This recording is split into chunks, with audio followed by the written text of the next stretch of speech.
Olá, boa tarde, prezados educadores, prezadas educadoras, sejam bem-vindos, bem-vindas a este nosso evento da ANEC Santa Catarina. Estamos felizes com a presença de vocês e também que esse momento que nós chamamos de Seminário de Gestão Pedagógica, é um evento que busca levar todos nós a refletir sobre a nossa prática, sobre o nosso dia a dia, e também nos dar condições de cada vez melhorar mais aquilo que já fazemos no nosso trabalho.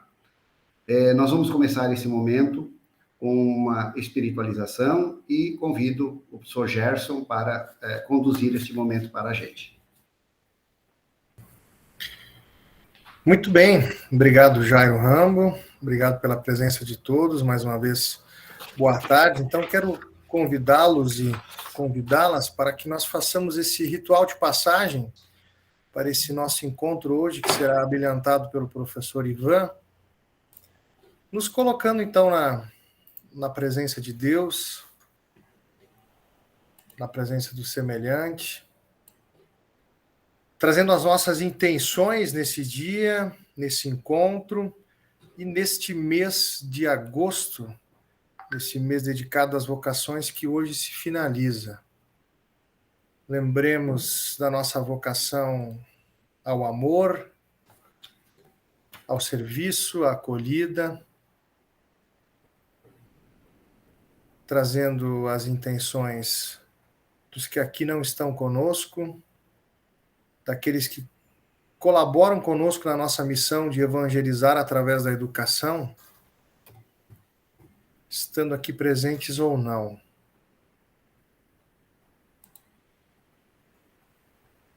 Uma pequena mensagem de acolhida, então. O Espírito Santo vai sempre inspirando novas pessoas que assumem um estilo de vida, uma vocação e se consagram a Deus. Ou melhor, Deus as consagra para realizar uma missão. Nessa perspectiva, os sagrados sempre encontram formas diferentes e criativas para se inserirem na igreja e na sociedade, e assim dar sua contribuição na construção do reino de Deus. Jesus sentou-se à mesa para servir. Começamos com coisas pequenas, mas quando feitas com dedicação, amor, logo percebemos como são grandes e importantes. A igreja é assim, uma grande mesa onde todos são convidados a se sentar, colocar sobre ela o que possui e servir, porque assim fez Jesus. Também para a nossa inspiração nesse dia, quero compartilhar com os senhores, em forma de meditação, o Evangelho de Lucas, e que nesse dia nos diz: naquele tempo, Jesus saiu da sinagoga e entrou na casa de Simão. A sogra de Simão estava sofrendo com febre alta e pediram a Jesus em favor dela. Inclinando-se sobre ela, Jesus ameaçou a febre e a febre a deixou. Imediatamente, ela se levantou e começou a servi-los. Ao pôr do sol, todos os que tinham doentes atingidos por diversos males os levaram a Jesus. Jesus punha as mãos em cada um deles e os curava. De muitas pessoas também saíam demônios gritando: Tu és o Filho de Deus. Jesus os ameaçava e não os deixava falar, porque sabiam que ele era o Messias. Ao raiar do dia, Jesus saiu e foi para um lugar deserto. As multidões o procuravam e, indo até ele, tentavam impedi-lo de as deixar. Mas Jesus disse: eu devo anunciar a boa nova do reino de Deus também a outras cidades, porque para isso é que eu fui enviado. E pregava nas sinagogas da Judéia. Esta é para nós hoje a palavra da salvação. E em meditação a esse texto, quero trazer aos senhores, para que voltem os vossos olhares, a imagem de Nossa Senhora Educadora, que acompanhou todo o processo do menino Jesus, do profeta. Então façamos um instante de meditação a partir da palavra que ouvimos e guiados também por esta imagem.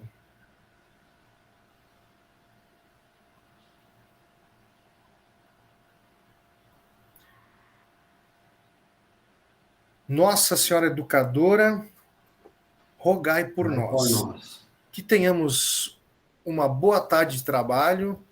Obrigado a todos e um grande abraço e até a próxima. Obrigado, gente. Obrigado, professor Gerson, por esse momento de espiritualização, de evangelização. Que Maria Educadora esteja conosco neste momento. Sem mais delongas, esse evento, ele comumente acontecia presencialmente, e a pandemia nos jogou para o virtual. O ano que vem ele volta presencialmente. Então, nós trouxemos o professor Ivan para conversar conosco sobre a gestão humanizada e a potencialização dos resultados das instituições de ensino. Audacioso o nosso tema, mas, na verdade, é para nos sensibilizar e nos entusiasmar em nosso trabalho.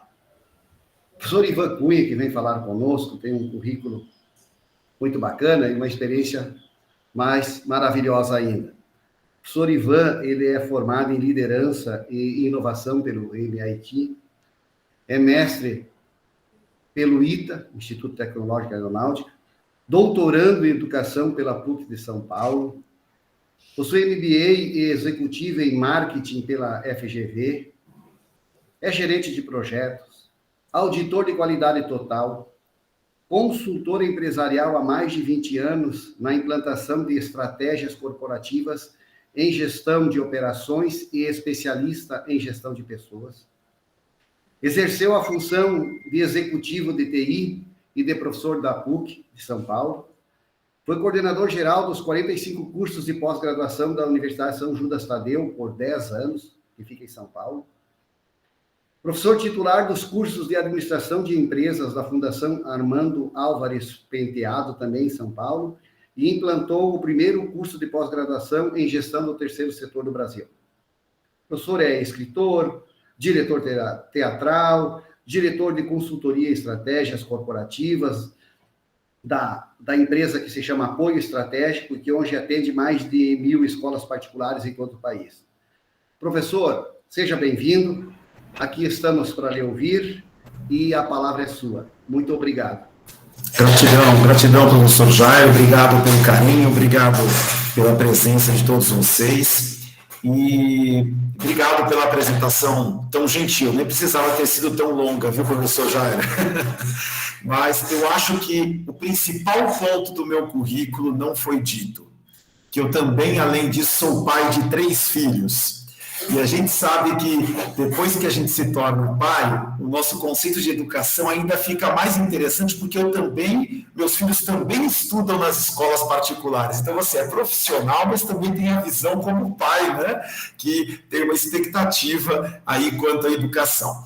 Mas o nosso objetivo aqui, inicial, é uma troca realmente, uma troca, até porque como nós temos aí a honra de atender hoje mais de 1.000 escolas no Brasil, somente não temos escola no estado de Tocantins. Tirando Tocantins, nós temos escolas no Brasil inteiro. Então, a gente consegue, estando fora, às vezes, de uma única instituição, ter uma visão que possa realmente satisfazer e fazer uma troca bastante produtiva entre nós aqui neste dia. Então, é esse que é o nosso principal objetivo. Até mesmo, eu digo mais, provocá-los. né? Para que vocês saiam até desse nosso bate-papo, que será, infelizmente, curto, ano que vem presencial, tomara que seja mais longo, se pudermos estar juntos, mas realmente um pouco incomodados. E eu digo aquele incômodo saudável, que é o incômodo que vem dos bons conflitos, que nos tira muitas vezes da zona de conforto.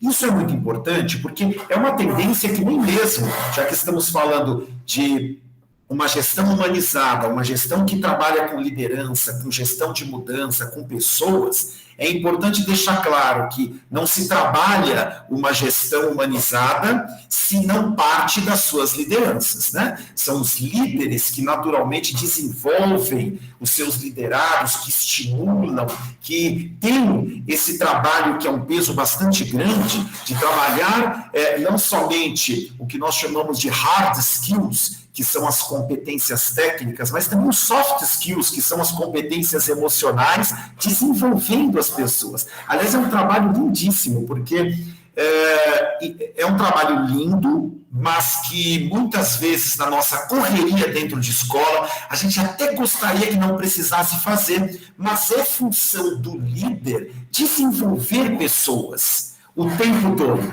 E no fundo a gente gostaria assim, meu filho, faça bem aí a sua função, que eu tenho tanta coisa para pensar, mas é algo fundamental no processo da gestão. E a psicologia, ela nos mostra, não só a psicologia, como a neurociência, ou até mesmo os trabalhos mais profundos da educação, como se nós pegarmos, por exemplo, lá atrás, Piaget, onde Piaget vem lembrar o que? A famosa teoria do equilíbrio, onde mostra que nós verdadeiramente só aprendemos algo quando somos levados ao desequilíbrio, porque nos tira da zona de conforto. Tanto que o papel do professor na sala de aula é tentar o tempo inteiro desequilibrar o aluno com uma dinâmica, com um questionamento, para que abra espaço para o novo. Então, se eu conseguir fazer que cada um saia daqui com um pequeno incômodo de dizer assim, nossa, parece que ele falou isso para mim, viu? Eu não sei, já abrimos espaço para o novo, porque isso nos tira de uma zona que é natural, mas perigosa para as lideranças, que é essa zona de estabilidade. E eu digo que ela é perigosa porque, como eu disse, a psicologia nos ensina que nós somos levados naturalmente. A gente procura emocionalmente, psicologicamente, um estado emocional de conforto. Tanto que a gente busca um relacionamento estável o maior tempo possível, trabalhar numa mesma empresa o maior tempo possível, porque quando eu tenho controle sobre o mundo exterior, eu fico mais tranquilo no meu mundo interior. A grande pergunta é, vivemos num mundo que para trabalhar na educação, da forma como a educação permite-se profissionais que busquem o máximo possível essa zona de estabilidade do mundo exterior? Será que esse mundo exterior hoje nos permite esta estabilidade, que profissionais fiquem tranquilos? Até porque, se eu procuro uma tranquilidade como essa, talvez a educação possa não ser o nosso rumo. Então, faltam profissões aí muito mais estáveis. Talvez eu vou prestar um concurso público, vou ser caixa lá no Banco do Brasil. Não faltam funções que são, às vezes, mais estáveis no ponto de vista de controle. Muito bem. Então, nesse nosso começo, é importante nós pensarmos que a gestão bem trabalhada hoje, mas eu digo uma gestão de excelência, porque vejam só, hoje, numa escola particular, trabalhar a gestão é como subir uma escada rolante. E como toda boa escada, você não consegue pular degraus, ou a gente se machuca. Se eu tentar pular do primeiro para o terceiro, é um degrau de evolução por vez. Mas agora, para provocá-los, é uma escada rolante que você está subindo no sentido contrário. Se a gente para, ela te joga de novo para o estado inicial. E por quê? Porque envolve pessoas, envolve gente, não envolve máquinas, que você configura uma máquina e segue um plano de manutenção periódica e a tendência é que 99% das vezes o resultado seja o mesmo. Quando envolve pessoas, o que nós precisamos entender? Que não existe processo de gestão acabado. Ele é um contínuo revisitar da liderança e do gestor. Por isso que é cansativo. Por isso que não é fácil, não é para qualquer um realmente um processo de gestão dentro de uma escola particular. Como eu sempre brinco, né, que hoje você trabalhar essa gestão contínua, buscando uma excelência, é, na verdade, um grande amortecedor de demanda, até mesmo emocional para o gestor. O líder ele precisa entender que, no primeiro momento, trabalhar novos processos de gestão é trabalhoso, é até doloroso, porque existem mudanças de comportamento que partem de nós. Mas que depois isso nos traz, inclusive, até mesmo mais qualidade de vida emocional. Vocês podem ver, principalmente depois da pandemia, a gente fala muito como voltaram as crianças, as famílias, mas veja como voltaram os profissionais. Vejam como voltaram nossas lideranças, seja uma coordenação, alguém de uma secretaria que eu preciso dentro da escola. E esse nosso grupo precisa entender que a gestão ela é um amortecedor de demanda emocional, porque quando vem um problema, esse processo ele já está previsto, as pessoas estão empoderadas dentro daquele processo, e isso não impacta diretamente o líder, não impacta diretamente o gestor, que é o que tem acontecido hoje dentro da escola particular.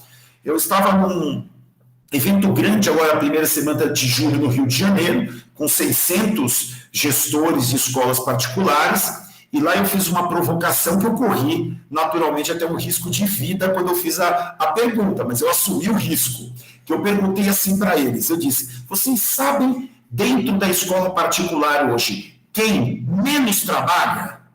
Aí eles ficaram pensando, eu disse, vocês, nisso eu quase apanhei. Como assim? Eu entro na escola às 7 da manhã, eu saio 7, 8 horas da noite, sábado eu tô lá, tem dia da família, tem dia que você... Eu não aguento, como você fala que sou eu que menos trabalho? Eu falo, você é o que menos trabalha no sentido que você faz um monte de coisa, menos ter tempo para se dedicar ao que o líder precisa se dedicar.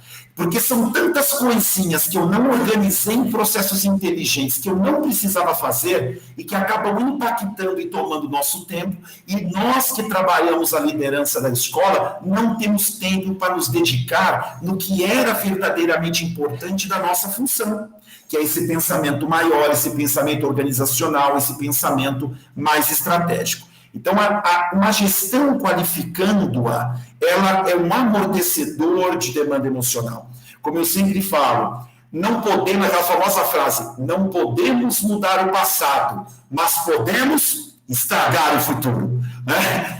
Não é fazer o futuro, não, é estragar, porque é o que às vezes a gente vê, por eu não ter essa coragem, desse mergulho em processos mais modernos de gestão, a gente acaba, às vezes, estragando futuros maravilhosos e promissores dentro de uma escola particular. E quando eu disse dessa escada rolante, que se a gente fala assim, que bom, Ivan, eu implantei um negocinho, e acabou, eu não faço um contínuo revisitar naquele processo, ela te joga de novo para o estágio de origem. E te joga para a origem porque... Quando você nota que uma escola, inclusive, tem pouquíssimos processos mais maduros em termos de gestão de pessoas, em gestão de resultados, você vai notar que um funcionário sai, dá a impressão que ele vai embora e ele leva uma gama de conhecimentos adquiridos que, para um novo profissional, ele se empoderar e conseguir dar resultado, ele leva um tempo muito grande. Claro que as pessoas têm o seu conhecimento, mas mostra que eu não estabeleci um processo que facilite que um novo colaborador, quando entre, ele rapidamente possa começar a dar os resultados. E aí impacta a qualidade, impacta as famílias, impacta os alunos, e nós não temos tempo de reagir. Às vezes não dá tempo de reação, porque o ano passa muito rápido, já vem matrícula de novo, já vem rematrícula novamente, já vem fidelização, a necessidade daquela escola se mantenha estável para que a gente possa, né, ampliar o carisma, ampliar as bonanças que a gente deixa na sociedade para essas crianças e família. E somos engolidos por esse processo todo. A cultura de uma escola, ela engole as melhores estratégias. Às vezes a gente vai fazer um plano maravilhoso A gente está falando de gestão humanizada, lembre, gestão humanizada passa por pessoas para que eu atenda resultados. Mas não podemos nos enganar que essas mudanças, primeiro, além de começarem conosco, que somos os líderes e que não é simples, ela é um processo contínuo, porque as pessoas têm uma forte tendência de voltar às suas origens. Isso a neurociência nos ensina. Se você hoje pegar estudos da neurociência, você vai ver que padrões de comportamento humano que estão enraizados há muito tempo, às vezes a gente se ilude que a pessoa começou por um determinado período de tempo a fazer uma mudança comportamental, só que por eu, como líder, não insistir e revisitar aquele processo, ela, quando eu menos espero, volta à origem. Vamos dar um exemplo? Nós achávamos que, por causa da pandemia, que impulsionou um movimento de tecnologia dentro das escolas, que depois de 2 anos de pandemia, todos os nossos professores e colaboradores estariam voando, né, em termos de tecnologia, empoderados, amando. Muitas já têm reclamado que os professores já voltaram ao que era antes da pandemia. E eles já estão com dificuldade de novo de querer aceitar certas mudanças tecnológicas, certos processos digitais, porque é uma tendência da nossa própria natureza e explicado pela ciência, pela própria neurociência, que as mudanças, elas são trabalhosas para que o nosso cérebro entenda que a partir de agora eu quero um outro caminho. Para vocês terem uma ideia, isso é a mesma mudança que a gente passa para qualquer vício que nós temos. Olha, eu quero começar a emagrecer, mudar um padrão de alimentação. Pode reparar, às vezes você se esforça 6 meses, 1 ano, quando você menos espera, você voltou a um padrão antigo, comendo tranqueira, fora de hora, a pessoa que às vezes quer deixar de fumar. Todas as mudanças, elas são trabalhosas e de médio e longo prazo. Nós, gestores educacionais, precisamos entender que é um trabalho incansável. Se você acha que eu chego lá, muita escola fala assim, eu fiz semana pedagógica, e acha que porque eu fiz uma palestra de metodologias ativas, a partir de agora todo professor está fazendo metodologia ativa. Não está. Eu tenho um monte de escola que a gente vai analisar, fazer as pesquisas, fazer os trabalhos de consultoria que nós fazemos aqui na Apoio, e a gente descobre que tem laboratórios maravilhosos que o professor não usa 1 ano, porque ele já voltou a mecanismos antigos. E ele fez cursos e cursos, e da Finlândia, e de Reggio Emília, e uma educação protagonista. Aí você vai ver, ele está todo dia com os alunos sentados na carteira, um atrás do outro, e ele liga um PowerPoint e fala, 2 horas, é a aula dele. Então, é necessário uma vigília e um revisitar constante, ou a cultura engole as melhores estratégias e nós voltamos naturalmente ao momento inicial. É importante para nós, no final dessa nossa conversa, que a gente fica querendo muito evoluir as nossas escolas, melhorar a nossa captação, melhorar a nossa fidelização, para que a nossa escola tenha prosperidade e a gente possa naturalmente multiplicar aí as bênçãos que ela deixa na nossa comunidade. Mas este processo todo de crescimento, a gente fica buscando sempre respostas, que a gente fala aquela velho bordão, vamos pensar fora da caixa. Mas eu acho que o desafio é a gente perceber que dá para inovar dentro da caixa.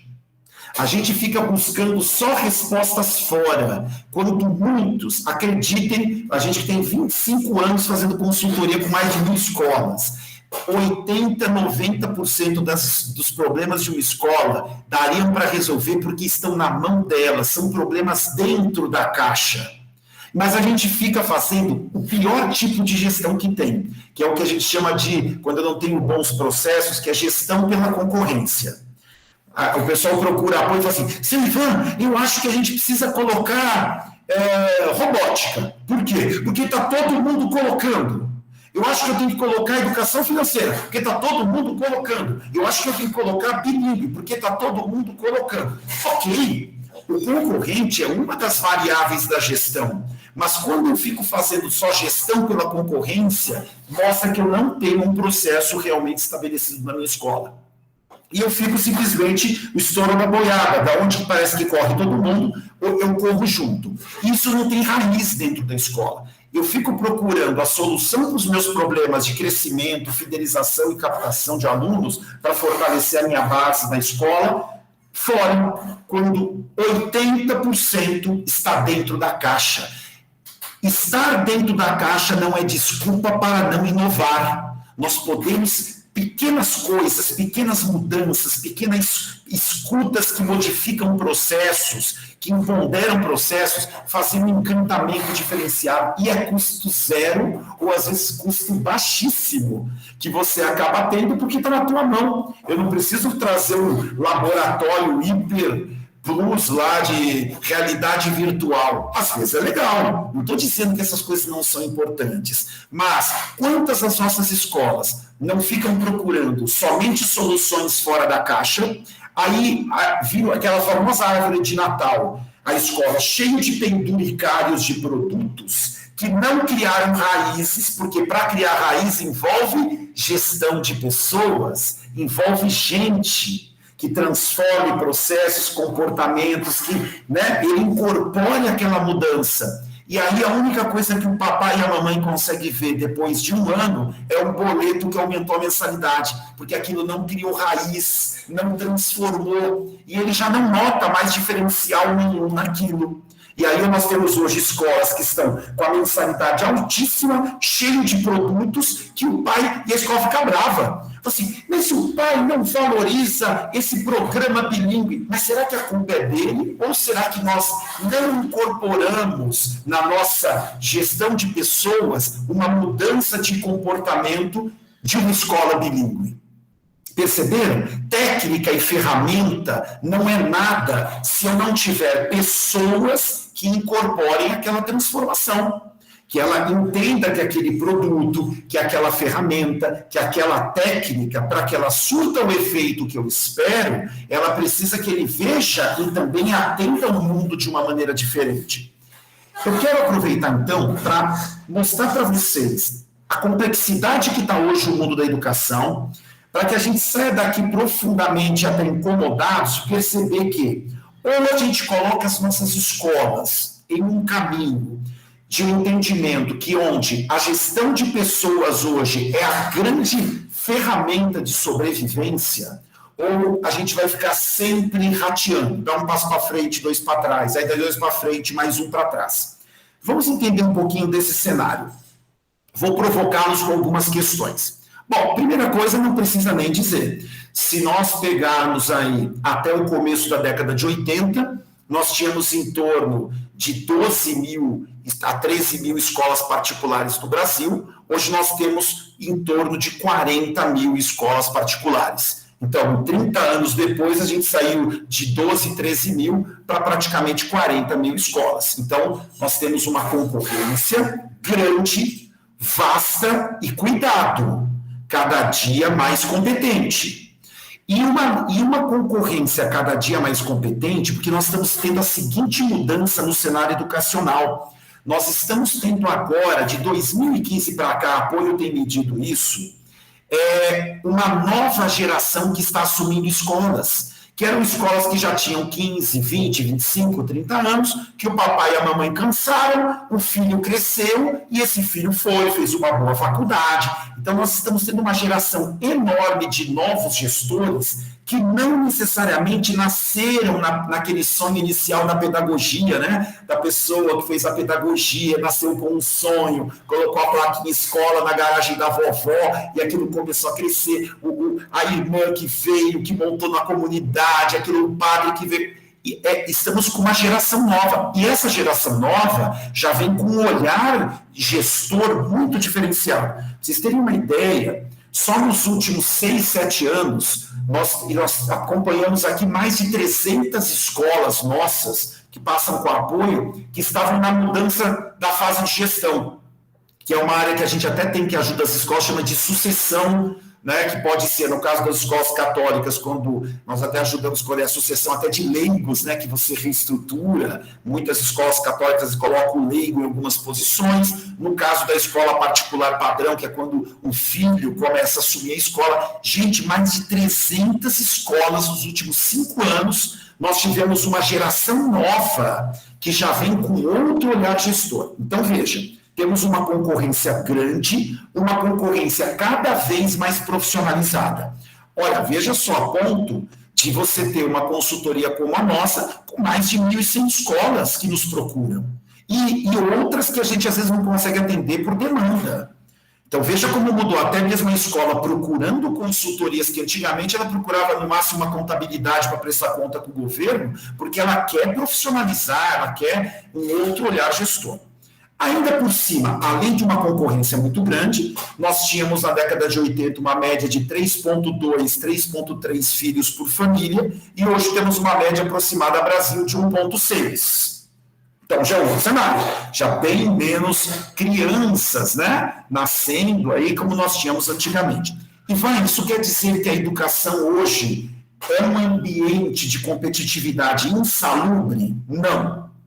Tirando raríssimas cidades que nós estudamos, ainda tem muito espaço de crescimento na educação. Acreditem, uma hora a gente pode fazer um bate-papo como isso, só de indicadores de desempenho, para vocês entenderem como a Apoio avalia no Brasil cenários de crescimento da escola particular, e tem muito espaço. Tem algumas cidades que estão enfrentando problemas, mas é um percentual muito pequeno, por isso que vocês veem outros grupos comprando escolas, esse pessoal faz muito estudo, porque ainda tem. Então fiquem tranquilos assim, que não está esgotado não o mercado de educação no Brasil, só que ele é um mercado mais exigente, mais competente, para que a gente consiga fazer o crescimento que tínhamos, que queremos pelo menos. Muito bem, então primeiro cenário, menos filhos por família, uma concorrência grande e cada vez mais profissionalizada. Mas agora vem o segundo grande problema.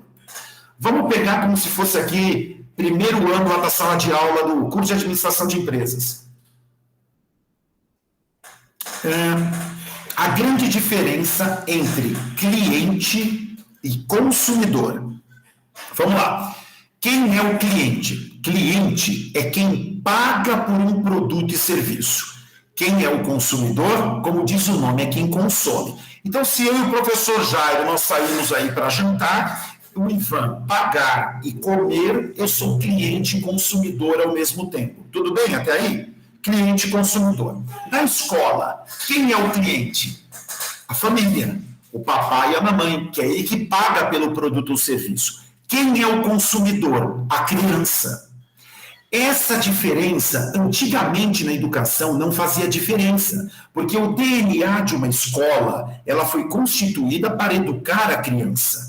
Mas a escola particular precisa entender que, definitivamente, esse cliente, esta família, não tem mais como. Ela precisa ser introduzida no processo educacional, não mais como um agente aleatório, que eu vou ter alguns momentos, dia da família, reunião de pais, mas de uma maneira mais ampla, mais bem pensada. Essa diferença entre cliente e consumidor é fundamental. E eu vou te mostrar agora o porquê. Vamos lá, vamos para o terceiro item fundamental do nosso bate-papo. A escola, quando a família vem matricular o aluno, ela preenche o chamado contrato de prestação de serviços. Então, nós somos uma prestadora de serviços. Banco da Universidade, de novo. O que uma empresa pode produzir? Ela pode produzir bens e ou serviços. O que são bens? Coisas físicas. Minha roupa, meu celular, esse computador, o meu copo de água, tudo que é físico é chamado de bem. O que é serviço? Serviço é tudo que você paga, mas não leva algo físico em troca. Ele é intangível. Olha que interessante. Ele é intangível. Muito bem. Se você entrar no PROCON do seu estado, as 10 primeiras empresas com maior taxa de reclamação são todas da área de serviços. Bancos, operadores de celular, planos de saúde. Peraí, vamos raciocinar juntos? São empresas riquíssimas que têm dinheiro para contratar os melhores profissionais e contratam, por que elas são líderes em reclamação? Por um motivo muito simples. Quando você trabalha na área de serviços, que ela é uma área intangível, o consumidor faz a validação da qualidade por outros princípios psicológicos, porque ele não tem o bem físico na mão para manusear e dizer a qualidade que tem. Quer ver? Eu vou fazer um case muito rápido. Vou pegar aqui na minha telinha o meu amigo Gerson, que gentilmente fez essa linda oração conosco. Então vamos lá. Hoje, quarta-feira, quinta, nem lembro, hoje é quarta-feira. Sei lá, encontrei o Gerson na segunda-feira e falando por telefone, o Gerson não estava muito bem. Eu falei, nossa, Gerson, o que aconteceu? Nossa, acho que eu comi alguma coisa no domingo que não caiu bem, acho que pegou meu fígado. Não tá legal, acho que eu vou dar até um pulo no pronto-socorro. Gerson, atenção, você foi lá no pronto-socorro, ficou 1h45 para ser atendido, pegou essa onda de calor, como já fala o professor Jair, que vem frio e vem calor maluca. Estava um calor, o ar-condicionado não funcionava, um ventilador barulhento que só empurrava ar quente em cima de você. Você foi no banheiro, não tinha papel para secar a mão. Você foi tomar água, tinha acabado o copinho. Um ambiente irritante. Mas você está doente, você esperou o médico. O médico finalmente te chamou depois de 1h45. Te atendeu, Gerson, em 18 segundos. Nem olhou na sua cara, pegou a ficha, olhou assim e falou assim, isso aqui deve ser fígado, tome esse remedinho, se você não melhorar, daqui 5 dias você volta. Gerson, respondendo só com a cabeça, você não tem nem que ligar o áudio, você volta num médico desse? Nenhum de nós voltamos num médico desse, correto? Muito bem. Hoje é quarta-feira, encontrei o Gerson, primeira coisa, como um bom amigo, perguntei para ele, você melhorou? Graças a Deus. Era só fígado, tomei um remedinho na segunda-feira, já estou bem. Gente, atenção agora. Qual é o objetivo do serviço médico? Restabelecer a saúde do Gerson. Se funcionou, por que o Gerson não deu nota 10 e não volta naquele médico? Porque é serviços. A qualidade na área de serviços é medida, atenção, por toda a experiência da pessoa no processo, desde o primeiro dia até o último momento que ele vivenciou. É isso que o consumidor da área de serviços chama de qualidade. Vamos juntar tudo dentro do cenário da escola particular? Então vamos lá. Olha como é grave e complexo o cenário da escola particular. Eu e Ivan, agora eu vou falar, eu tenho 3 filhos, como eu falei na abertura. A última, mais novinha, é a última que ainda está na educação básica, os outros já se formaram. Bom, novinha, está no 3º ano do médio.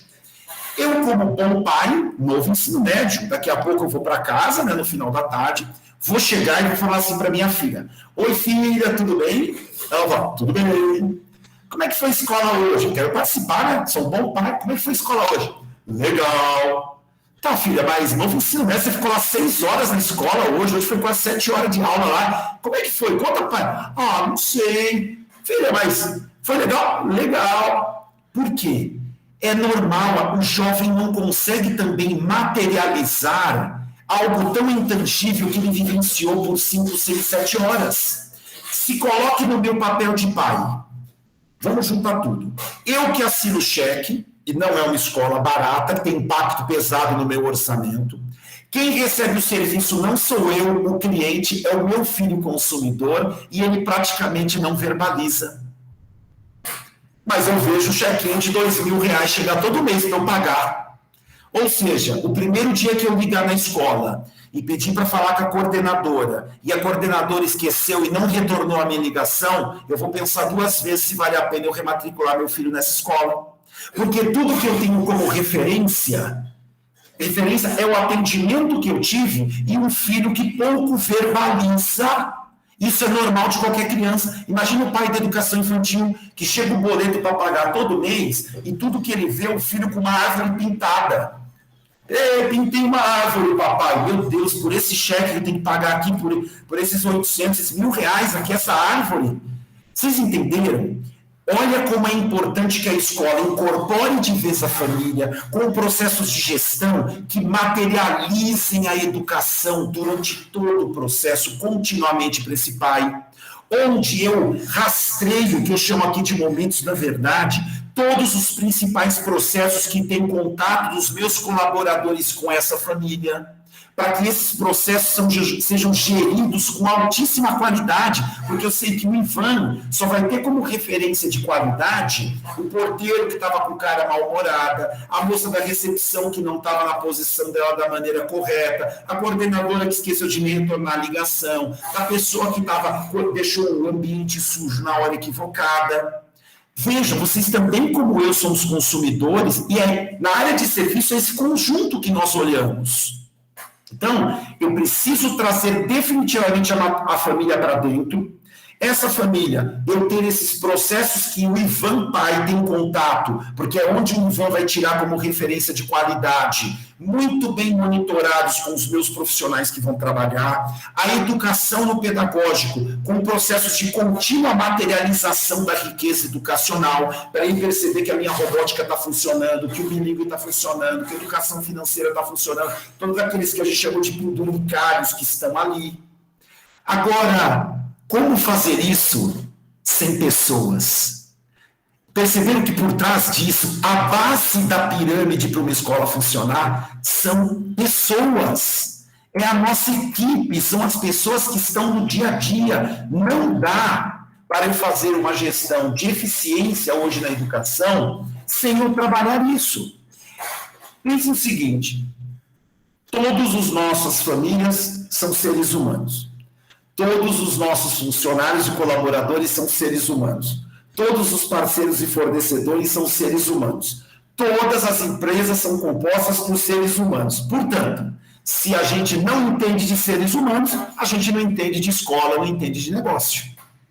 A linha mestra de sustentação hoje de uma escola que fideliza e que capta alunos, que ela é produtiva, está nas pessoas. Só que hoje, por eu não organizar a gestão, o que eu menos tenho tempo é de cuidar das pessoas que trabalham comigo, que são a força motriz que vai fazer com que essa complexidade da educação hoje seja abraçada. A ponto que, por exemplo, a maioria das escolas, eu fiz semana pedagógica no começo do ano, né? Muita escola faz semana pedagógica. Aí eu pergunto assim, e fez semana administrativa? Não, isso não deu tempo.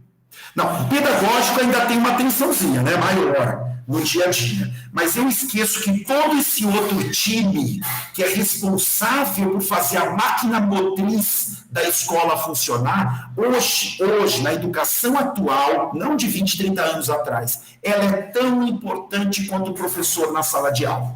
E nós, na educação católica, sabemos que a moça da limpeza é tão educadora quanto o porteiro. Nós temos essa visão mais humanizada, sim, e sabemos da importância dela no processo educacional. Eu achei lindo que a minha filha está toda contente que foi lá eleita como, acho que chama paraninfa da turma dela, ela que vai fazer o discurso na formatura do terceiro ano do médio, e ela estava me contando que ela está preparando algumas homenagens para os professores, e ela disse assim, papai, mas eu não escolho. Acho tão bonitinho que ela ainda me chama de papai.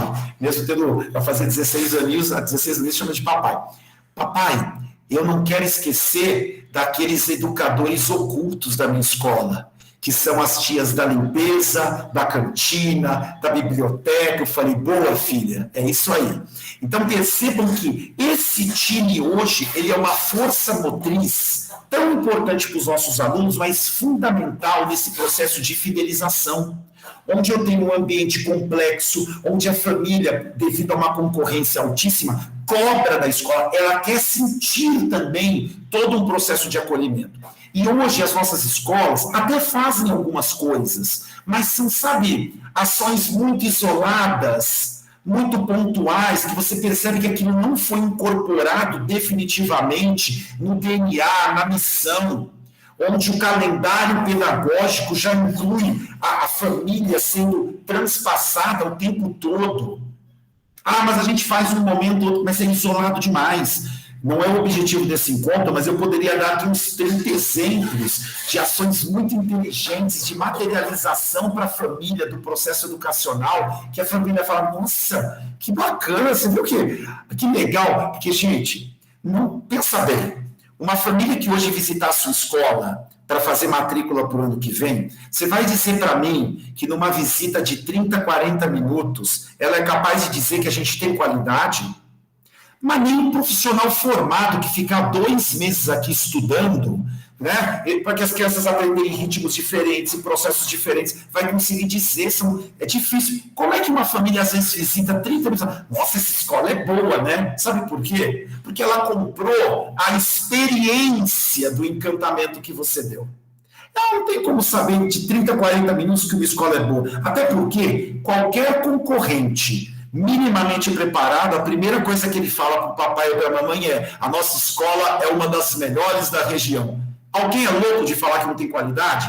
Que restaurante que a gente entra e pergunta para o garçom: a comida aqui é boa? Não, não é não, mas o senhor vai gostar do preço. Não, é jóia, o senhor vai gostar muito da comida. Todo mundo vai falar isso. Claro, depois, vivendo a experiência na escola, ela talvez vai conseguir dizer ou não o que vai acontecer. Veja outra complexidade. Vou dar mais um exemplo simples, para você entender como eu preciso de pessoas e de uma gestão de pessoas para que os resultados aconteçam. Olha, eu tenho a escola. Como é que eu atendo essa família da mesma forma? Poxa, a visão de uma família da educação infantil é diferente de uma visão do Fundamental 1, do Fundamental 2, diferente da perspectiva do ensino médio. Isso eu faço muito aqui com o nosso time com as escolas. A gente prepara essa equipe que vai, nesse momento importante para as nossas escolas católicas, vir apresentar, né, a nossa educação para as famílias de maneiras diferentes. Porque se a gente pegar um gráfico da psicologia do consumidor, por exemplo, uma mãe de educação infantil, ela é 80% emoção e somente 20% razão. Tanto que a senhora sabe, a mamãe, quando ganha o seu neném, ela volta ao estado infantil, ela revisita a própria infância, trazendo coisas maravilhosas, às vezes também alguns trauminhas que ficaram da infância. Tanto que pode reparar, quando a mamãe vai lá na lojinha de bebê comprar coisa para a criança dela, vai comprar uma mamadeira. Ela fica lá assim: ai meu Deus, olha que bonitinho, que coisinha fofa. E a criança não está nem aí, a criança... que para ela é uma mamadeira. Quem está encantada? A mamãe. Então, olha, quando você vai apresentar uma educação infantil, a mãe espera um mundo encantado, um mundo de cores, um mundo Disney, né? E onde a pessoa que vai apresentar, ela percebe que ali eu vou ter que mostrar muito mais pela emoção do que pela razão. Já uma família do ensino médio inverteu completamente. Ela é 80% razão, só 20% emoção. Então, essa é uma família que aí sim, quais são os resultados, né? Os laboratórios que preparam para a vida, para a faculdade. Quem que vai fazer isso acontecer? Gente, pessoas. E nós não entendemos que essa é uma máquina motriz que exige hoje cuidado e um olhar gestor. Olha que exemplo interessante. Vamos pegar, por exemplo, um processo fundamental na nossa escola, que é o processo de captação de alunos. Aquela famosa menininha ou menininho que apresenta a escola para a família. Pelo amor de Deus, é um dos processos mais importantes da escola. E eu coloco lá a menininha que ganha salário mínimo ou o menininho ganha salário mínimo. Um dos processos mais importantes da escola. Perceberam que eu não faço gestão de pessoas, eu não faço uma gestão onde eu percebo o quanto essa pessoa é fundamental para garantir a qualidade de um processo. Tanto que eu brinco muito com os gestores financeiros, eu falo assim: olha, vocês precisam tomar cuidado, que, primeiro, planilha não tem sentimento. Se a gente olhar a escola só por planilha, a gente vai fazer bobagem. E além da planilha não ter sentimento, ser gestor financeiro não significa ser pão duro. Significa trabalhar com economicidade. O que é economicidade? Economicidade é, você olha um processo, você vai ver qual é a qualidade que eu preciso atingir para a satisfação daquele processo, e eu não vou gastar nem R$1 a mais e nem R$1 a menos. Economicidade. Então, se para um processo de captação de alunos, onde eu preciso de uma pessoa encantadora, que receba essa família, que esteja incorporada com esse nosso carisma, que, sabe, que saiba mostrar a paixão da nossa escola. Se ali ela precisa ganhar R$3.000, é lá que eu tenho que investir R$3.000. Ah, não, eu preciso cortar custo. Tira, coloca lá. E é o processo mais importante da escola. O que eu tenho de escola, que está abrindo agora a matrícula, e a turma de atendimento, é uma turma inexperiente. Pessoas até com boa vontade, mas que não têm as qualificações devidas, não tem... Gente, gestão humanizada. A primeira busca de uma gestão humanizada que traz resultados é gerar engajamento. Sabe o que é engajamento? Engajamento é quando eu equilibro a competência com o desafio daquele profissional. Se o profissional, por exemplo, não tem a competência para um desafio que eu dou, como é que ele se engaja? Ou, se ele não tem um desafio adequado à sua competência, como é que ele se engaja? Então, veja como o líder pega aquele processo. Isso é uma humanização desse atendimento. Ele é um trabalho de gestão de pessoas visando um resultado importante, onde eu trabalho a competência dele para aquele desafio estar equilibrado, para que ele se sinta motivado, porque são processos muito importantes que uma escola tem. Então, não dá para a gente pegar um departamento como esse, que é tão importante, e a gente colocar o que dá, fazer do jeito que dá, o valor que dá de investimento. Então, para mostrar que até mesmo o equilíbrio financeiro de uma instituição, ela passa por um olhar de gestão aprimorado. Tem uma pesquisa muito interessante que é da Trust Factor. Tá? A Trust Factor é um organismo que trabalha justamente com a parte de engajamento, de liderança, e eles fizeram uma pesquisa grande em nível mundial, que lançaram em 2017 o resultado dessa pesquisa do Trust Factor. E a gente costuma apontar, antes de falar até o resultado da pesquisa, que tem 2 tipos de liderança, porque vejam só, eu estou falando para vocês, eu te falei que o objetivo, meu tempo aqui inclusive está quase no fim, ele é um objetivo de provocar vocês, não é um objetivo hoje de um curso, eu não vou te trazer um monte de respostas prontas, não dá tempo de fazer isso agora. Mas existem, de qualquer maneira, somos nós que vamos ter que começar esse processo. Esperar que eu dou uma palestra para meus funcionários e tudo começa a acontecer, não acontece. Nós, como líderes, vamos começar um transformar da nossa visão gestora, uma gestão humanizada ligada a resultados. O que é uma gestão humanizada ligada a resultados? Não é simplesmente ficar dando colo. Porque quem disse que só colo gera engajamento? O colo também é importante, mas é o colo com empoderamento, com o profissional perceber que ele faz parte de uma missão maior, que de uma causa, que ele é cuidado, que ele é motivado, que ele é treinado, né? Amarrado num conjunto de habilidades que o desenvolvam, que ele perceba o espaço dele e a importância do trabalho dele. E tem 2 tipos de liderança. E, de novo, se você se sentir em um desses tipos de liderança, não é crítica, porque a liderança também é trabalhada, tá? A gente desenvolve a nossa liderança.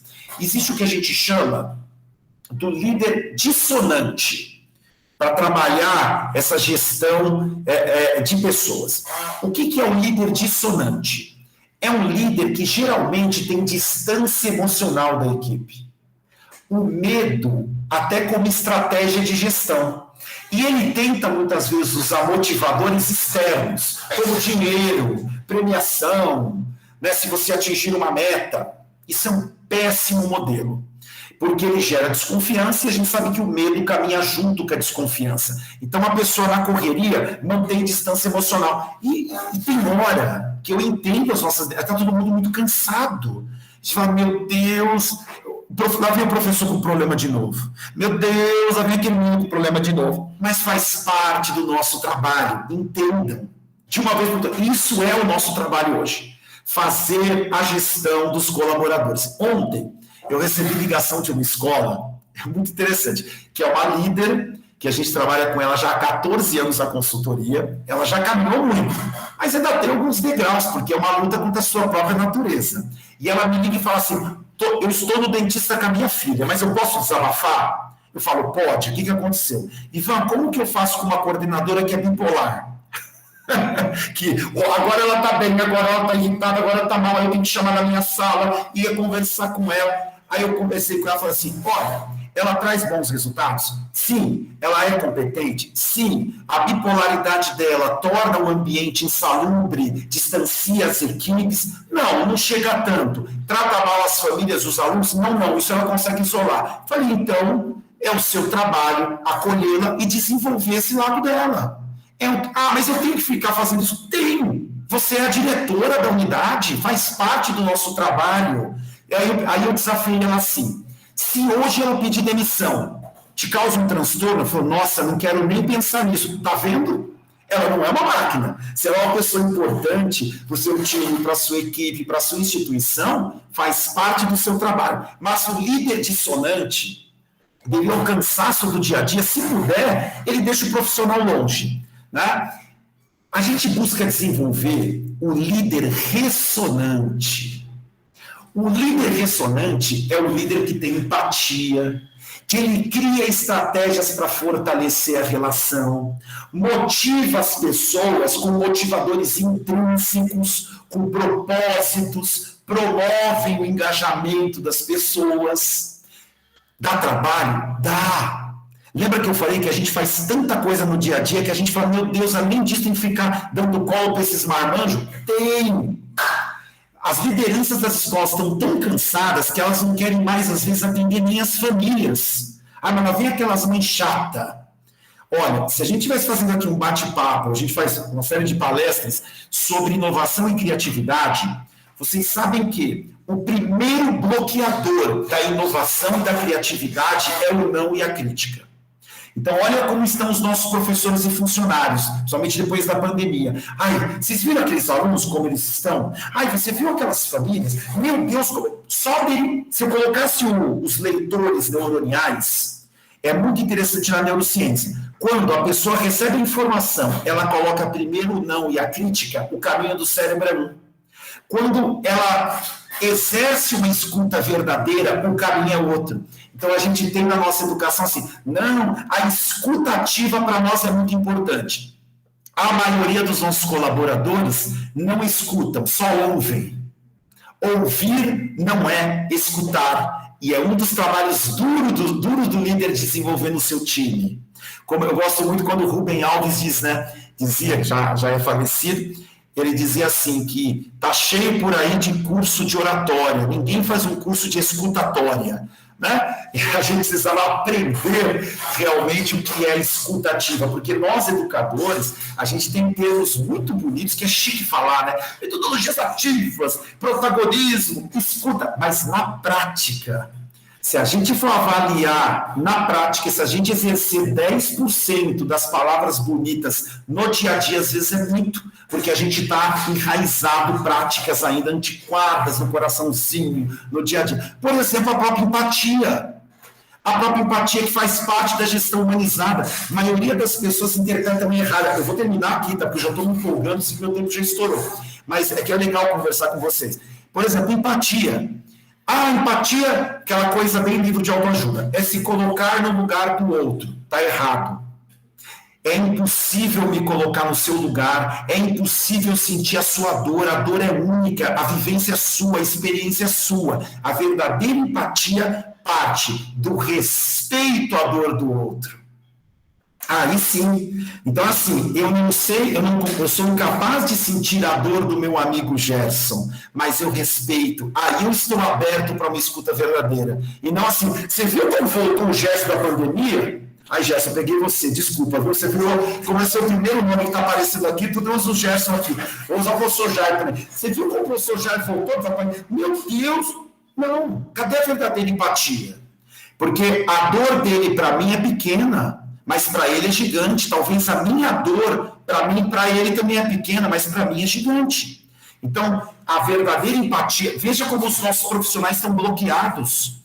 Eles não estão atentos que a sociedade mudou. Todo movimento histórico, a história prova que quando a gente passou por grandes momentos de guerras, problemas de saúde que mexeram com a humanidade um tempo prolongado, ao final da crise, a educação teve que se transformar. Então, o que vocês estão sentindo de um movimento diferente das famílias e dos jovens, vamos parar com esse movimento reativo. Ai, como se fosse voltar ao normal. Olha como eles vieram da pandemia, como se fosse voltar. Não vai. Ivan, qual vai ser a nova educação? Ninguém sabe.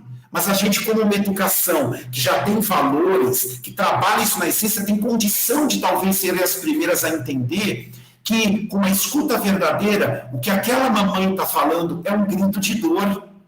Não é frescura. O que aquele aluno, o jeito rebelde dele agir, é um grito de dor. E às vezes uma pequena mudança de processo. Olha, tem uma escola nossa, você está numa escola católica de uma grande rede que a gente atende ela no Brasil inteiro, que a gente pegando no pé com esse exercício dessa escuta, a gente tem um dos processos de consultoria que chama visão integrada, que a gente cruza a visão do aluno, da família, do funcionário, de todo mundo, né? Para provocar a escuta. E eu falei assim, olha esses alunos, eu falei, peraí, gente, dá uma olhada no que os alunos estão pedindo, 10 minutos a mais de intervalo.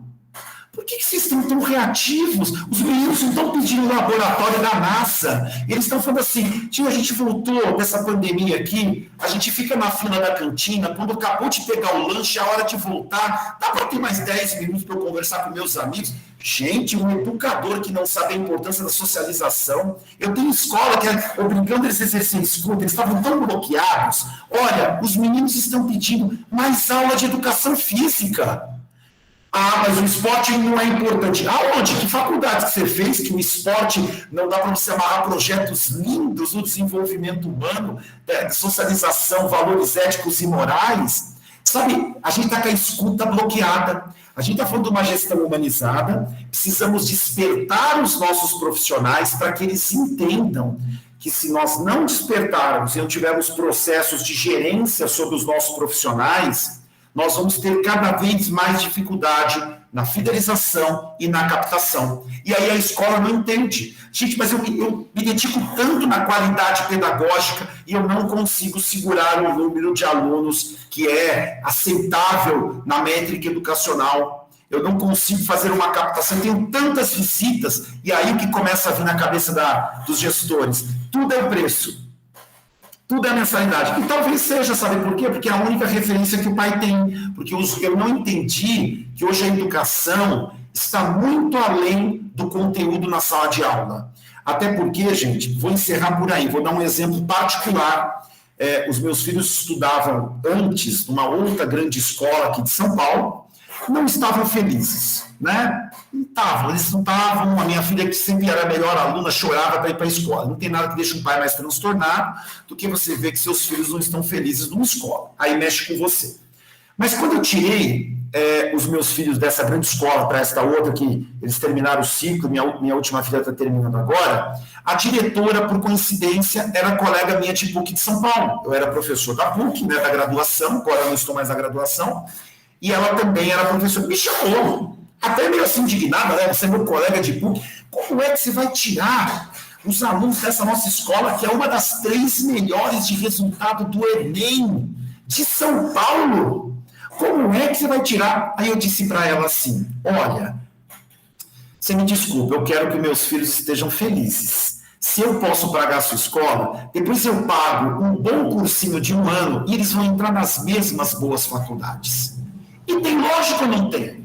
Vocês sabem quantos alunos aí que não terminam a escola fazem um cursinho e depois lá de 1 ano de um bom cursinho entram naquela faculdade, se for o caminho dele. Então veja que não necessariamente, né, o que é qualidade educacional, o que o pai está enxergando, o que a família está enxergando. Veja que eu disse no começo do meu bate-papo com vocês que um dos pontos mais importantes do meu currículo é que também eu era pai. Então, muitas vezes eu me via na mesma situação. Quer ver um exemplo? Às vezes o diretor da escola ligava para mim e falava assim, oi, Ivan, você não vai fazer rematrícula, não? Eu falava, ixi, esqueci. Eu falava assim, logo você, que fica pegando no pé para a gente fazer as rematrículas logo, você é um professor. Eu falei, nessa hora eu também sou pai, não é que nem a gente quando senta no banco da aula, a gente volta a ser aluno e faz as mesmas coisinhas que os aluninhos fazem? É a mesma coisa. Então, só para que vocês entendam que hoje a gente precisa entender que o conceito de qualidade educacional está muito além do conteúdo. O conteúdo, hoje eu consigo buscar no cursinho, hoje eu tenho uma internet que eu entro agora e eu vou pegar aulas gratuitas de matemática preparando para uma FUVEST dos melhores professores gratuitas, de biologia, de física. Então, os nossos professores são muito mais condutores de uma construção emocional que permite esse aluno a interpretar esses conteúdos com mais eficiência do que simplesmente um transmissor de conteúdo. Tudo bem, na época nossa lá talvez só tinha a Barça, né? Para a gente correr atrás de conteúdo, dependia do professor. Hoje não dependemos mais. O professor é um elemento condutor de todo um processo. Então, eu encerro aqui justamente provocando e falando agora o resultado da pesquisa Trust Factor, e eu prometo que eu termino. E ela pegou empresas que justamente trabalhavam duro para desenvolver lideranças ressonantes, que é esse que tem empatia, que motiva com motivadores intrínsecos, etc. Resultado da pesquisa. Os funcionários, efeito nos colaboradores, 106% mais de energia de trabalho, 76% mais engajadas, 50% mais produtivas, 60% mais satisfeitas com o trabalho, 41% mais com percepção que estavam conquistando algo, deixando valores no mundo, 66% mais próximos dos colegas, 70% mais alinhados com o propósito da instituição, 74% menos de estresse e 40% menos de burnout, né? Uma das doenças do século profissional. Olha que incrível. Então, eles pegaram empresas que estão trabalhando duro nesse conceito de uma gestão humanizada que envolve as pessoas no processo que não é simples. Olha que efeito fantástico e produtivo aí nas nossas instituições. Então, gente, se você esperar as condições perfeitas para fazer alguma coisa, nunca nós vamos sair do lugar. E a gente costuma falar assim, que estamos no mesmo barco. Eu falo, não. Estamos na mesma tempestade, né? Estamos na mesma tempestade em condições diferentes. A tempestade é a mesma, mas os nossos barcos na educação são únicos. Ele respira um entorno, uma realidade, respira aquele movimento do envolto da sua escola. Então, a tempestade é a mesma, mas a gente precisa entender que eu preciso começar agora. A condição perfeita não vai existir muito. Então, deixo o meu carinho, a minha gratidão a todos vocês. Abro aí se tiver algumas perguntas, ou então, também, gente, fiquem muito à vontade.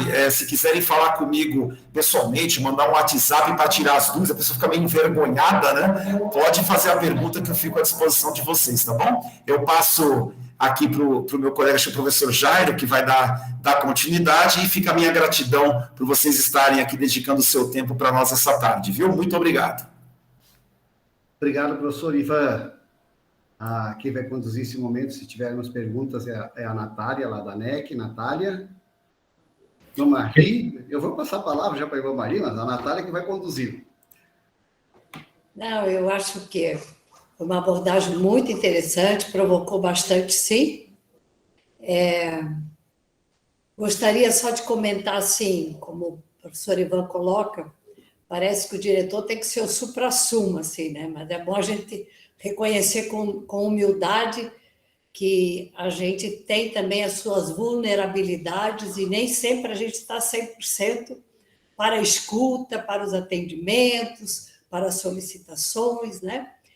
E quando ele fala do líder dissonante e ressonante, acho que a gente tem que ser um pouco o equilíbrio disso. Eu gosto muito de fazer gestão descentralizada, porque aquele diretor que precisa atender todas as coisas, de repente centraliza demais e assume demais, e também tem diretor que precisa de cola às vezes, né? Porque fica muito em cima. Então, tem que descentralizar, tem que delegar e ajudar a formar uma gestão integrada, né? E eu acho que esses momentos, como o professor falou, assim, de atender, às vezes, essas solicitações para uma gestão humanizada, a gente bate, às vezes, com legislação também. Eu vou tomar o exemplo que o professor deu. A turma pediu um pouquinho mais de recreio. mesmo que eu deixe a coordenadora dar um pouquinho mais de recreio, a aula que foi depois do recreio, que foi mais curta, o pai vai reclamar, estou pagando 50 minutos de aula, eu quero 50 minutos. E aí você tem que administrar isso também. Mas não é todos os dias, foi naquele momento, porque naquele dia era isso.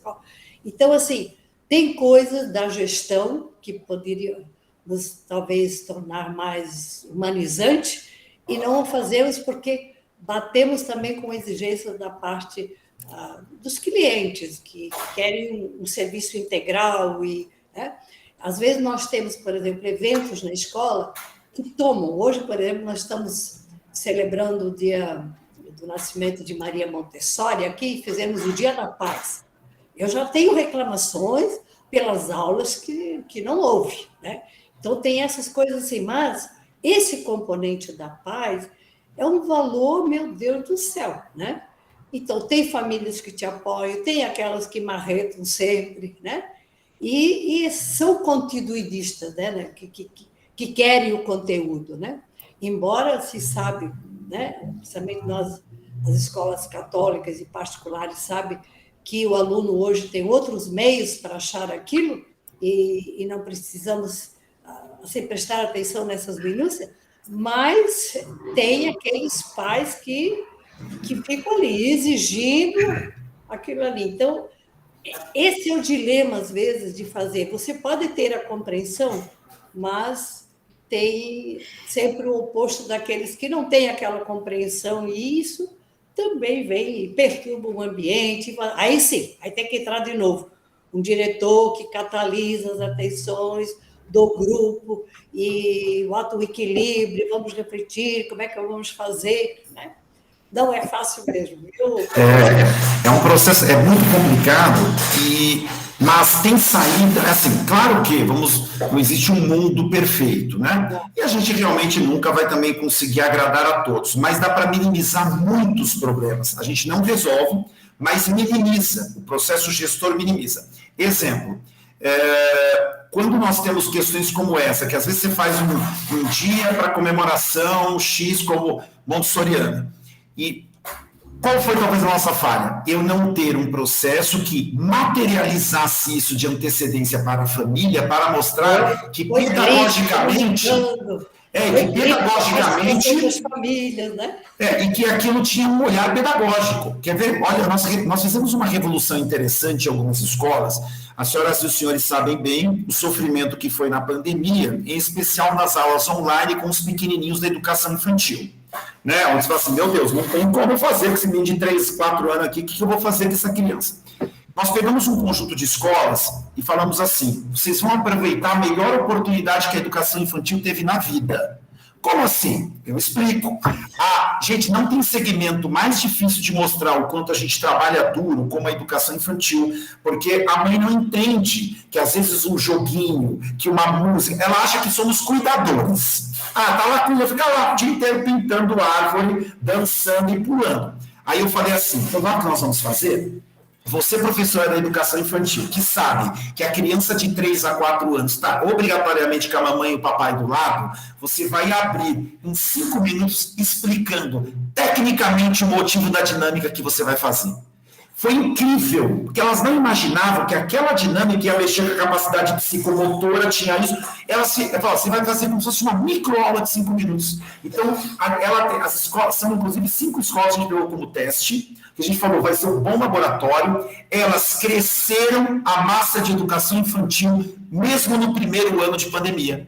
Porque aí o que nós fizemos? Claro que a gente também foi esperto, quando chegou ali em maio, junho, enquanto estava todo mundo perguntando se a pandemia ia acabar, a gente fez campanha para essas escolas, que as outras mães que estavam tristes ou insatisfeitas com a educação infantil, ou até escolas que cancelaram aulas do 3 aninhos, devolva o dinheiro, não precisa pagar, foram para essas escolas. Falaram, gente, aquela escola está fazendo algo incrível, onde as mães falam assim, que bacana. Eu teve casos de famílias que a mãe começou a fazer pedagogia, que ela não pensava que era tão incrível aquelas atividades. Viu que é materialização da grandeza do que a gente faz no dia a dia? Então, professor, resolver não vai, mas minimiza muitos dos problemas, o processo gestor bem pensadinho. E uma outra coisa que a senhora disse que é importante, A senhora falou, e eu concordo plenamente, a gente esquece que nós, os líderes, também muitas vezes precisamos de colo. Mas a gestão, ela faz uma coisa importante conosco, ela nos traz disciplina. E a disciplina é fundamental, porque não é todo dia que a gente acorda motivado. Então, a disciplina faz que no dia que eu não estou com a motivação, as coisas mesmo assim acontecem, porque é um processo disciplinado que foi criado dentro da instituição. O professor Jairo, quando leu meu currículo, ele leu que eu sou auditor de qualidade total. E quando a gente ensina sobre qualidade, a gente fala que o princípio da qualidade é a busca do defeito zero. Aí você fala assim, mas é uma utopia o defeito zero. Como a gente falou agora, é utopia não ter uma reclamação ou outra. Aí eu falo, exato, é uma utopia, mas a gente aprendeu com os japoneses na qualidade que o dia que eu deixar de buscar o defeito zero, desanda. A gente sabe que nunca vai chegar em 0 reclamações, mas o dia que eu deixar de buscar, desanda. Eu nunca vou chegar em 100% de fidelização, mas o dia que eu deixar de buscar o 100%, desanda. E a gente vai ficar com um nível muito ruim. Mas, realmente, professora, não pense que a minha fala é de uma fórmula mágica. É um trabalho árduo, contínuo, mas necessário na educação que a gente vive hoje. Obrigado pela participação da senhora, foi muito importante.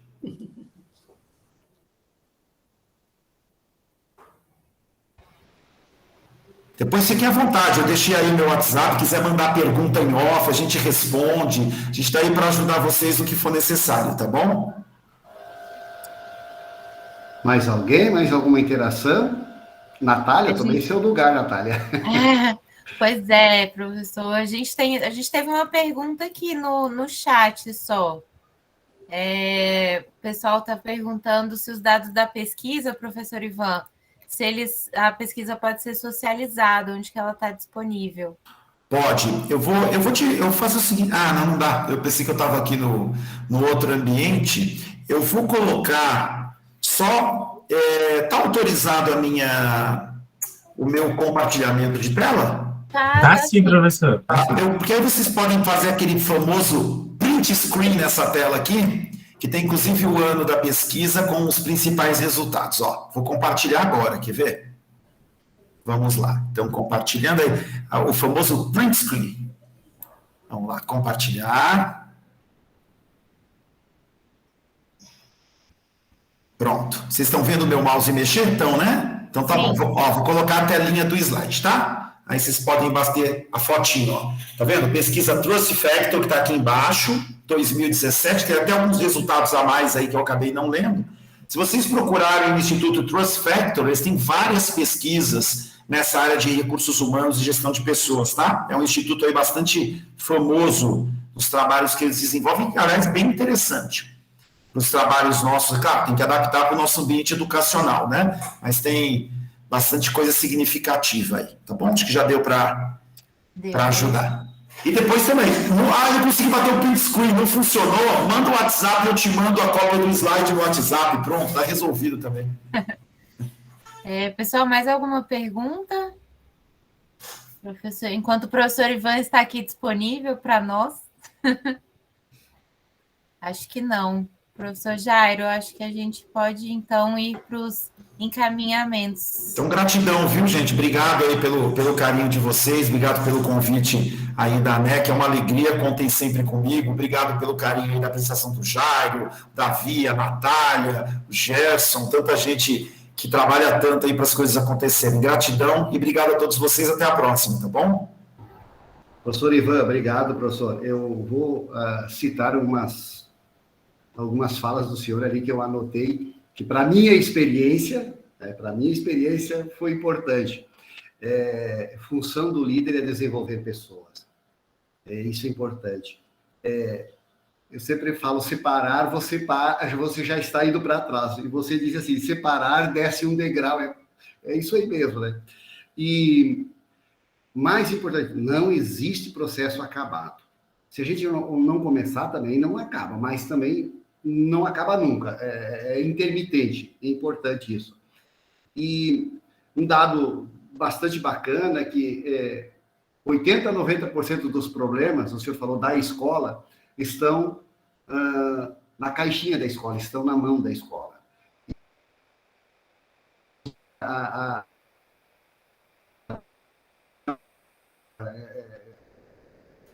percepção. Professor Jairo, seu áudio está travando um pouquinho. Está travando? Se o senhor quiser desligar a câmera, eu acho que ajuda um pouco. Vou fechar. A imagem feia atrapalha mais ainda. Não, professor, não foi isso que eu quis dizer. Não, eu estou brincando. Então, eu falava que se parar na escada rolante, em vez de subir, a gente vai para trás, um degrau ainda. E não existe processo acabado, né? E grande parte, 80, 90, eu não sei se esse percentual é verídico, enfim, ou é uma estimativa, né, professor? Dos problemas estão na mão da escola, dentro do nosso ambiente. Isso é muito bacana, porque a gente se preocupa, às vezes, demais com os outros e não olha para nós mesmos, enquanto entidades, enquanto unidades educacionais. E também, realmente, se a gente olhar, existe um espaço importante de crescimento. Muitos, né, a gente às vezes fica preocupado, menos filhos, mercado apertado, mas como é que tem redes que crescem? Como é que tem escolas que crescem? Então, há sim que se preocupar com o que está acontecendo. E uma outra serve para mim, professor. Pão duro não é... Como é que é? Fazer economicidade não é ser pão duro, né? É importante isso também. Isso é importante. E, por fim, a escutativa. A escutativa, um pouquinho... que trabalhamos. Enfim, o nosso seminário Gestão Humanizada e Potencialização dos Resultados é um desafio a partir dessas realidades ou dessas falas que o senhor trouxe para nós. Quero, em nome do padre João Batista, que é o nosso presidente da ANEC, que está em viagem internacional e não pôde participar ao vivo conosco aqui, agradecer todos os senhores, todas as senhoras, todas as pessoas que assistiram nesse momento e que vão assistir depois lá no nosso canal, na ANEC, no site da ANEC, essa gravação, esse momento que nós tivemos aqui. Muito obrigado a todos, uma boa tarde e até a próxima. Tchau, boa tarde, pessoal.